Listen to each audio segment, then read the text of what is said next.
नमस्कार। मैं डॉक्टर सौरभ शर्मा, सह आचार्य इतिहास, राजकीय कन्या महाविद्यालय सिकंदरा दौसा। आज हम दिल्ली सल्तनत काल के महत्वपूर्ण शासक अलाउद्दीन खिलजी के बारे में अध्ययन करने का प्रयास करेंगे। इससे पूर्व के अध्याय में हमने जलालुद्दीन फिरोज खिलजी, जो कि खिलजी वंश का संस्थापक शासक था, जिसने गुलाम वंश के स्थान पर खिलजी वंश की स्थापना की थी, के बारे में अध्ययन किया था। जलालुद्दीन फिरोज खिलजी, जो कि अलाउद्दीन खिलजी का चाचा था, उसकी मृत्यु के बारे में अध्ययन करते समय हमने देखा था कि अलाउद्दीन खिलजी ने उसे मानिकपुर में बुला करके धोखे से अपने चाचा की हत्या कर दी और उसके स्थान पर स्वयं दिल्ली सल्तनत की गद्दी पर बैठ गया था। अलाउद्दीन खिलजी का शासनकाल यदि समय की दृष्टि से देखें तो 1296 ईस्वी से 1316 ईस्वी तक लगभग 20 वर्ष का शासनकाल रहा है। हालांकि 20 वर्ष का समय अधिक नहीं है, लेकिन उपलब्धियों की दृष्टि से देखें तो अलाउद्दीन खिलजी दिल्ली सल्तनत के सर्वाधिक महत्वपूर्ण शासक के रूप में कहा जा सकता है। अलाउद्दीन खिलजी के बारे में अध्ययन करते समय हमने इस अध्याय को 3 भागों में बांटकर अध्ययन करने का प्रयास किया है।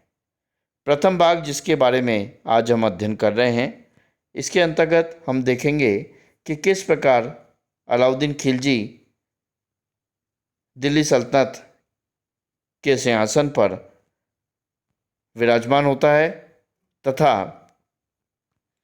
उसके उपरांत उसका सबसे महत्वपूर्ण राजत्व का सिद्धांत, जिसमें अलाउद्दीन खिलजी विभिन्न पक्षों के बारे में विस्तार से सोच विचार करके अपनी नीतियों को प्रतिपादित करने का प्रयास करता है। तो प्रथम भाग में हम अलाउद्दीन खिलजी के राज्याभिषेक तथा राजत्व के सिद्धांत के बारे में चर्चा करेंगे। इसके उपरांत द्वितीय भाग में हम देखेंगे कि अलाउद्दीन खिलजी की सैनिक उपलब्धियां क्या रही थी, और तृतीय भाग में अलाउद्दीन खिलजी का प्रशासन और अन्य उपलब्धियों के बारे में हम विस्तार से चर्चा करेंगे। तो प्रारंभ करते हैं।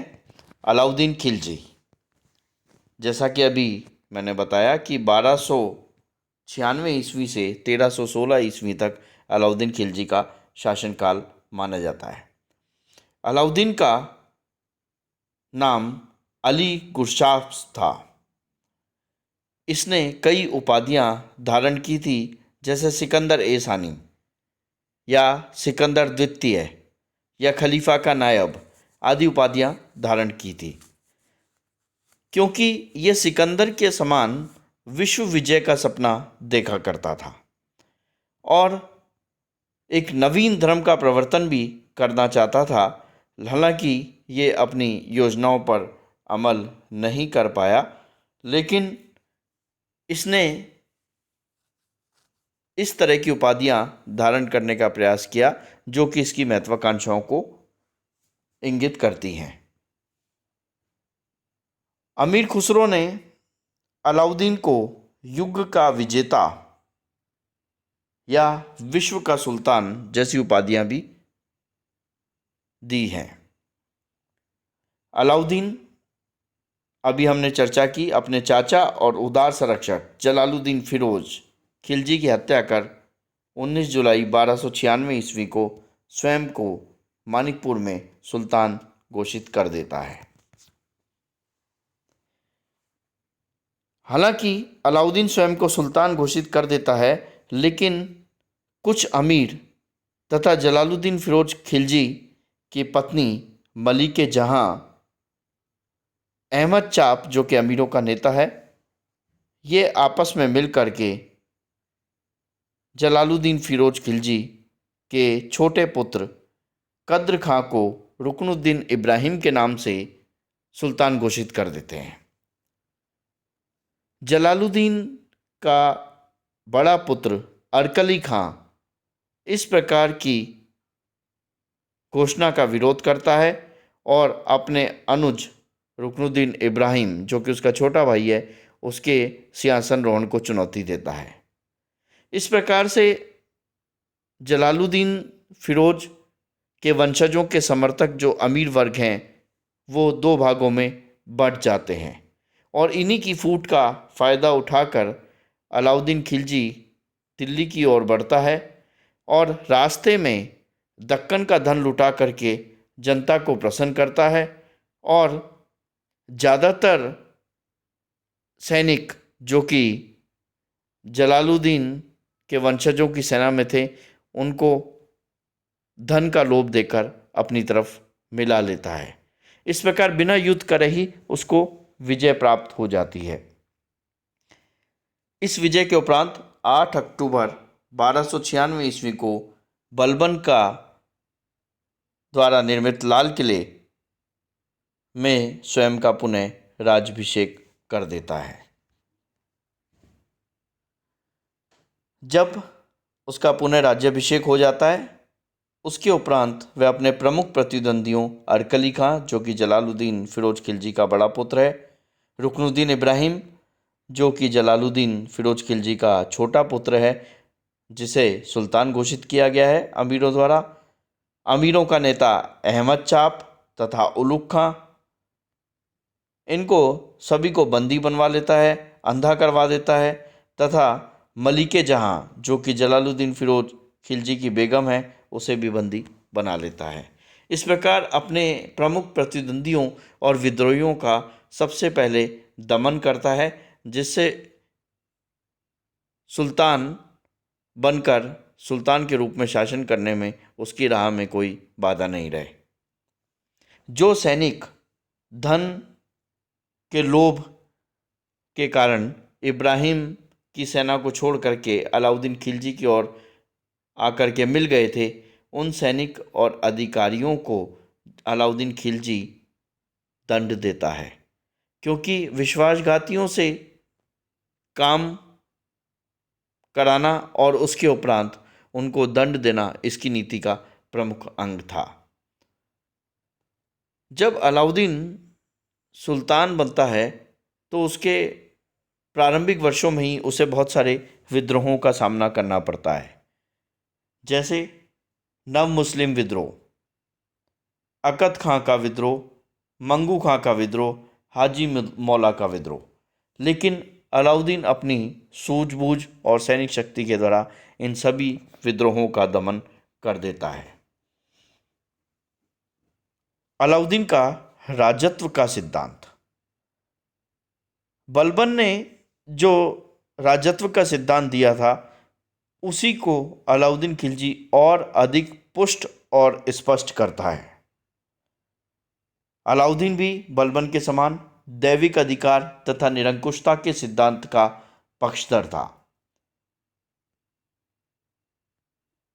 वह बलबन के द्वारा स्थापित उक्त सिद्धांत को और अधिक प्रबल बनाता है।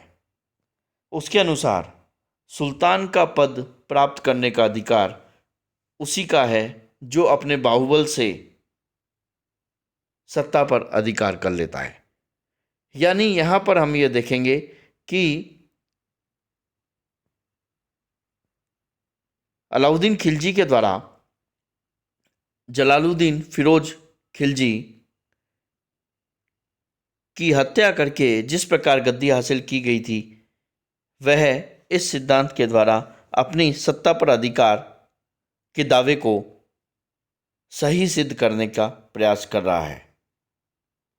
इसके बाद अलाउद्दीन के द्वारा यह भी कहा जाता है कि प्रजा को सुल्तान की आज्ञा का अनिवार्य रूप से पालन करना चाहिए। उसे इस विवाद में नहीं पड़ना चाहिए कि सत्ता का स्रोत क्या है। यानी यहाँ भी अपनी सत्ता पर अधिकार या अपहरण के दावे को और अधिक पुष्ट करने का प्रयास कर रहा है कि प्रजा को सुल्तान की केवल आज्ञा मानने पर ध्यान देना चाहिए, उसे यह नहीं जानने का प्रयास करना चाहिए या उसे इस विवाद में नहीं पड़ना चाहिए कि सुल्तान ने सत्ता किस प्रकार से या किस साधन से हासिल की है। राजत्व के सिद्धांत का यदि अन्य पक्ष देखें तो एक बहुत ही महत्वपूर्ण पक्ष जो अलाउद्दीन के द्वारा निकल करके आता है वह है राजनीति और धर्म के पृथक्करण की नीति। यानी राजनीति और धर्म को अलग अलग रखने का प्रयास अलाउद्दीन खिलजी के द्वारा किया गया, क्योंकि वह जानता था कि सुल्तान की निरंकुशता में तभी वृद्धि हो सकती है जब वह सामंतों का तो दमन करे ही साथ धर्माधिकारियों के राजनीतिक हस्तक्षेप को भी समाप्त करे। और इसी दृष्टि से उसने राजनीति और धर्म के पृथक्करण की नीति को अपनाया और अपनी इस नीति के समर्थन में उसने कुछ इस प्रकार से अपना बात कहना चाहिए, मैं नहीं जानता क्या कानून की दृष्टि से उचित है और क्या अनुचित। मैं राज्य की भलाई के लिए अथवा अवसर विशेष के लिए जो उपयुक्त समझता हूँ उसी को करने की आज्ञा देता हूँ। कयामत के दिन मेरा क्या होगा यह मैं नहीं जानता। यहाँ पर भी अलाउद्दीन यह बताना चाह रहा है कि धर्म और राजनीति बिल्कुल अलग हैं। धर्म और राजनीति को आपस में मिलाया नहीं जा सकता है और राजा को अपना कर्तव्य, जनता की भलाई, अवसर विशेष के लिए जो निर्णय लेने होते हैं वो स्वतंत्र रूप से लेने चाहिए, धर्म के प्रभाव में नहीं आना चाहिए। हालांकि उसके द्वारा धर्म और राजनीति को पृथक करने का सिद्धांत आकर्षक अवश्य है, लेकिन धर्म के अनुचित रूप से प्रयोग का भी इसने प्रयास किया, क्योंकि उसको ये पता था कि धर्मांध मुसलमानों का यदि सहयोग लेना है तो धर्म को अपने पक्ष में रखने के लिए उसको साधन के रूप में रखने के लिए यह आवश्यक है कि वो धर्म के प्रति अपनी आस्था प्रकट करे। तो युद्धों में धर्मांध मुसलमानों का समर्थन प्राप्त करने के लिए उसने धर्म का अनुचित प्रयोग किया। उसने खुद को सदैव खलीफा का नायब यानी खलीफा का प्रतिनिधि बताया तथा कुछ उपाधियां जैसे यामीन उल खिलाफत तथा नासिरी अमीर उल मोमिनीन आदि धारण की। यह अलाउद्दीन के द्वारा इसलिए नहीं किया गया कि वह खलीफा के प्रति श्रद्धा रखता था, बल्कि वह धर्मांध मुस्लिम जनता का सहयोग प्राप्त करना चाहता था। इसलिए उसने अपने स्वार्थ की पूर्ति के लिए धर्म का अनुचित प्रयोग किया। हालांकि एक और वो कह रहा है कि धर्म और राजनीति को पृथक होना चाहिए, यानी उसने धर्म को केवल अपने फायदे के लिए प्रयोग करना चाहा। जहाँ राजनीति की बात थी वहाँ वह धर्म को अलग कर देता था, और जहाँ राजनीति में धर्मांध मुसलमानों का उसको सहयोग की बात थी वहाँ धर्म को वह अपने लाभ के लिए प्रयोग करता नजर आ रहा है। अलाउद्दीन के द्वारा अपने राजत्व की नीति का एक बहुत ही महत्वपूर्ण अंश यह था कि उसने साम्राज्य में या राज्य में होने वाले विद्रोह के प्रमुख रूप से 4 कारण निर्धारित किए थे। उसने बहुत विचार विमर्श करके यह सिद्धांत दिया। उसने बताया कि किसी भी राज्य में विद्रोह के लिए प्रमुख रूप से 4 कारण जिम्मेदार होते हैं। प्रथम कारण, सुल्तान को अपने राज्य में घटने वाली घटनाओं की संपूर्ण जानकारी नहीं मिलती है, इस कारण षड्यंत्र और विद्रोह होते रहते हैं। यानी सुल्तान अपने राज्य में घटने वाली घटनाओं से अनभिज्ञ रहता है तो विद्रोह की संभावनाएं बनती है। द्वितीय कारण उसने ये बताया कि सामंत वर्ग में शक्तिशाली परिवारों के मध्य वैवाहिक संबंध होते हैं, जिसके कारण से उनकी शक्ति में और वृद्धि हो जाती है, और जब उनकी शक्ति बढ़ जाती है तो वो सुल्तान को चुनौती देने के लिए तत्पर रहते हैं। तो उसका यह भी सोच थी कि सामंती समुदाय में आपसी वैवाहिक संबंध विद्रोह और षड्यंत्र को बढ़ावा देते हैं। तृतीय यानी तीसरा कारण जो उसके अनुसार विद्रोह का होता है वो यह था कि प्रजा के बीच एक समृद्धशाली परंतु उद्दंड वर्ग हमेशा मौजूद रहता है। यानी चाहे वो जागीरदार हों, चाहे जमींदार हों, इख्तेदार हों, ये सभी राजा को चुनौती देने के लिए तत्पर रहते हैं। चतुर्थ, राजधानी में त्योहारों, उत्सवों एवं भोज के अवसरों पर मदिरापान होता है, जिसमें षड्यंत्रकारियों तथा अफवाह फैलाने वालों को लोगों को भड़काने का अवसर मिल जाता है, जो विद्रोह या षड्यंत्र का कारण बनता है। यानी उसने ये कहा था कि जब राजधानी में या राज्य में सार्वजनिक समारोह, भोज, उत्सव आदि आयोजित किए जाते हैं, तो उस समय जो मदिरापान या मद्यपान होता है वह विद्रोह या षड्यंत्र का एक महत्वपूर्ण कारण होता है। तो इस विद्रोह के कारण उसने निर्धारित किए, उसके बाद उनका समाधान भी उसने किया और वास्तव में इन समाधानों से उसके राज्य में विद्रोह की समस्या में काफ़ी हद तक उसे निजात मिल पाई। जैसे सर्वप्रथम उसने सक्षम गुप्तचर प्रणाली की स्थापना की, जिससे राज्य में घटने वाली समस्त घटनाओं की उसे जानकारी मिल पाए। उसके लिए उसने वरीद तथा मुनिस नामक व्यक्ति निर्धारित किए। वरीद जो कि गुप्तचर अधिकारी होता था और मुनिस जो कि गुप्तचर होता था, वो राज्य में घटने वाली समस्त घटनाओं की जानकारी सुल्तान को दिया करता था। सामंतों के मध्य वैवाहिक संबंधों, उत्सवों, भोज आदि पर उसने प्रतिबंध लगा दिया, जिससे उनकी शक्ति में अभिवृद्धि ना हो पाए। पुरानी भू राजस्व व्यवस्था में परिवर्तन कर दिया और मध्यस्थ भूमिपतियों की शक्ति को कुचल दिया। राजधानी में मद्यपान या मदिरापान को प्रतिबंधित कर दिया, उसे निषिद्ध अपराध घोषित कर दिया और दिल्ली सल्तनत के सुल्तानों में यह प्रथम सुल्तान था जिसने मद्यपान को प्रतिबंधित करने का प्रयास किया। निश्चित रूप से उपरोक्त जो उपाय उसने विद्रोह को रोकथाम के लिए किए थे, वे सभी उसके लिए आगे चलकर काफ़ी उपयुक्त साबित हुए और विद्रोह की समस्या से उसे काफ़ी हद तक निजात मिल पाई। धन्यवाद।